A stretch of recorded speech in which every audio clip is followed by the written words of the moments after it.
බහුවන්ගේ පස්සපන්න නැති වෙන්නේ හැම වෙලේම පක්ෂඝාත රෝග නිසාමද? අපි බලමු ඇත්තටම පක්ෂඝාත රෝගය කියන්නේ මොකක්ද?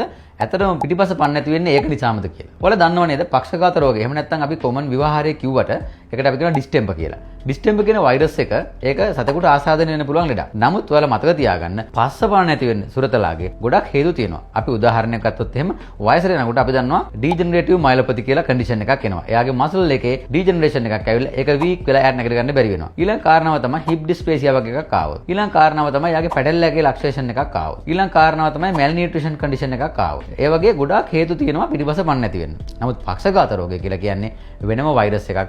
ඒකෙදි වෙන්නේ පක්ෂඝාතය කියලා කිව්වට ඒකේ වෙන ලක්ෂණ ගොඩක් තියෙනවා. සහ ඒකේ පිටිපස්ස පන්න නැති වෙනට අමතරව ගොඩක් දේවල් වෙන්න පුළුවන්. උදාහරණයක් ගන්න සුරතලාගේ ඇස් වලින් කබ එන්න පටන් ගන්නවා. එයාගේ කකුල් වල යටිපතුල තියෙන පෑඩ්ස් ගොඩක් ඝන වෙන්න පටන් ගන්නවා. කැස්සක් පටන් ගන්නවා. ඊට අමතරව සතා එන්න කෙට්ටු වෙනවා. ඇවිද ගන්න බැරි වෙනවා. අවසානයේ තමයි මේ සතාට මේ පිටිපස්ස පන්න නැති වීම වෙන්නේ. ඉතින් මේක මේ දවස්වල ගොඩක් සුලභයි තමයි. ඒත් එක්කම තමයි ඔයාලට දකින්න පුළුවන් වෙනවා මේ සතාට නිතරම ෆිට්ස් වගේ එනවා. ඇත්තට මේක ෆිට්ස් නෙවෙයි. එයාගේ ස්නායු වල ඩැමේජ් කළා මේ වෛරස් එක එයාට ඒ පැඩලින් මූවමන්ට් එකක් අරන් දෙන්න බලනවා. ඊට පස්සේ එයාගේ ජෝ එක ඔටෝමැටිකලි කන්ට්‍රැක්ට් වෙන්න පටන් ගන්නවා ජෝ මසල්ස්. එතකොට අපිට පේනවා එයා නිතරම මොන හරි හපනවා වගේ වෙනවා කියලා. ඒ වගේ ලක්ෂණ වල දැක්කොත් ඒක තමයි පක්ෂඝාත රෝගේ. නමුත් පිටිපස්ස පන්න නැති වෙන එක. ඇත්තටම අපි දැකලා දෙනවා අපේ ක්ලිනික් වලට එලා අහනවා ડોක්ටර් මෙයාගේ මේ පිටිපස්ස ටිකක් වීක් වෙලා තියෙනවානේ. අපි එයාට මේ DHL වැක්සින් එක දීලා නේද තියෙන්නේ. DHL වැක්සින් එක දුන්නයි කියලා පිටිපස්ස පන්න නැති වෙන්න තියෙන අනික් හේතු නතර වෙන්නේ නැහැ. නමුත් DHL වැක්සින් එක ඔයා හරියට අවුරුද්දක් ප්‍රතා කරලා තිබුණොත් ඔයාගේ සුරතලාට මාරාන්තික පක්ෂඝාත රෝගයෙන් වළක්ව ගන්න පුළුවන්.